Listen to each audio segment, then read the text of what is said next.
Saludo, estimada profesora. Espero que esté bien, pero muy bien. En este momento estaré hablando acerca de las distintas categorías didácticas. Entre ellas tenemos la que se refieren a las competencias generales o competencias genéricas, pero también las competencias específicas, los contenidos, la evaluación, las estrategias, los recursos, incluyendo los indicadores de logro. Competencias genéricas. Las competencias genéricas son conjuntos de conocimientos que le permiten al individuo insertarse en la sociedad de manera más eficiente. Además, son conjuntos de conocimiento que se adquieren en el transcurso de la formación educativa en las distintas etapas y que por lo tanto se van mejorando en el proceso educativo. Las competencias genéricas son consideradas como grandes aprendizajes que específicamente se obtienen en el proceso del bachillerato. Además, puedo mencionar ejemplos de algunas competencias genéricas y una de las competencias genéricas es el pensamiento lógico, es decir, tener la capacidad de pensar lógicamente. Esto le permite a la persona tomar buenas decisiones. Otra competencia genérica es la capacidad para buscar soluciones a situaciones de la vida. Otra competencia, confianza en sí mismo, conocer y cuidar su cuerpo, esa es otra competencia.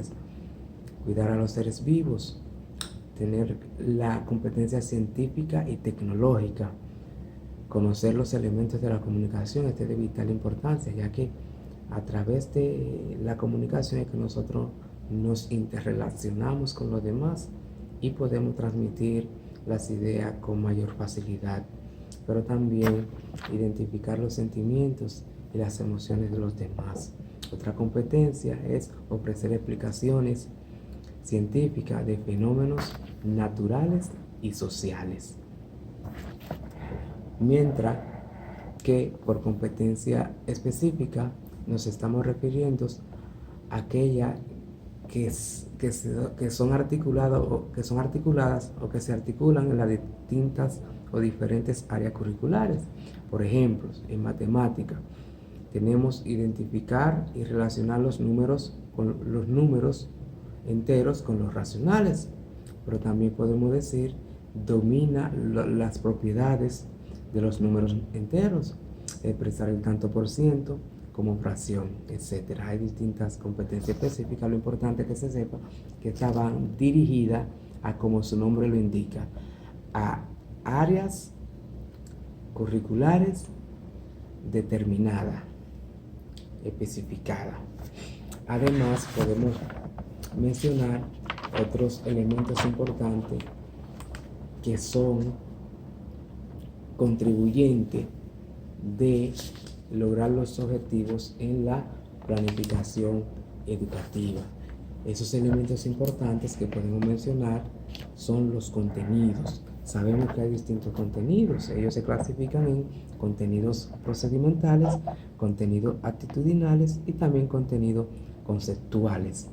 Empezando por los contenidos conceptuales, nos estamos refiriendo a ese contenido que nos permite conocer los conceptos, las definiciones, las propiedades y, por qué no decir, las distintas teorías que relacionan un tema en específico.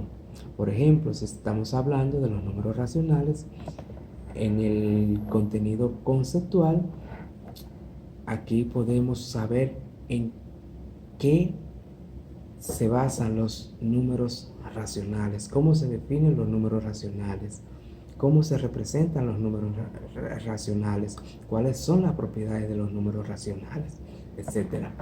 Luego podemos abordar los contenidos procedimentales. Estos contenidos son los que nos permiten o le permiten al alumno o al estudiante conocer los procedimientos o los pasos a dar para resolver los distintos problemas o situaciones.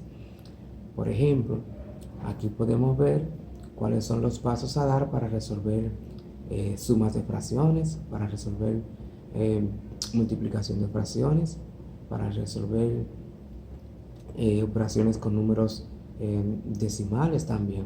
Es decir, que en los contenidos procedimentales nos permite aplicar los contenidos conceptuales, porque en los ejercicios donde nosotros aplicamos la parte teórica, ya que la matemática tiene una parte teórica y una parte práctica. Además están los contenidos actitudinales. En este nosotros podemos, o los estudiantes pueden desarrollar la predisposición natural a través de la solución de problemas y ejercicios. Es donde se aprende a la valoración del trabajo en equipo, donde fomentamos la importancia de la perseverancia, de la persistencia a través del trabajo matemático. Otro elemento importante que forma parte de la planificación educativa es la actividad o las actividades. Las actividades consisten en lo que hacemos en el aula para facilitar el conocimiento a los estudiantes. Es el momento en donde los alumnos aplican los conceptos y definiciones para obtener soluciones, las cuales contribuyen al complemento matemático, como ya me refería en lo anterior. Ejemplo, construir una recta numérica y representar los números. Podemos también calcular raíces cuadradas, también dibujar o construir un ángulo en geometría, etcétera, etcétera. Otro elemento importante son los recursos. Los recursos son los instrumentos o el medio que nos permite a los docentes transmitir los saberes o los conocimientos a los estudiantes. Ejemplo de recursos: tenemos la pizarra, tenemos la tiza, tenemos también la experiencia del profesor, tenemos lápiz, tenemos lapicero, tenemos cuaderno, tenemos calculadora, tenemos regla, tenemos compás, que lo utilizamos en geometría, tenemos también el transportador utilizado para medir ángulo, para hacer ángulo, etcétera, etcétera. Además, hay un elemento importante que es la evaluación. Esta consiste en recoger información para luego tomar decisión. Para la misma utilizamos distintos medios que nos permiten evaluar los saberes, como son la participación, el diálogo a través de preguntas, la revisión de cuaderno, también las entregas de prácticas, etcétera, etcétera. Algo muy importante es el indicador de logro. Los indicadores de logro son los que indican los niveles de rendimiento o los estándares de aprendizaje adquirido por el estudiante. Ejemplo de indicadores de logro tenemos, por ejemplo, valga la redundancia, identifica números enteros en un conjunto de números dados o representa números enteros en la recta numérica. Gracias por la oportunidad. Que tenga muy buenas noches.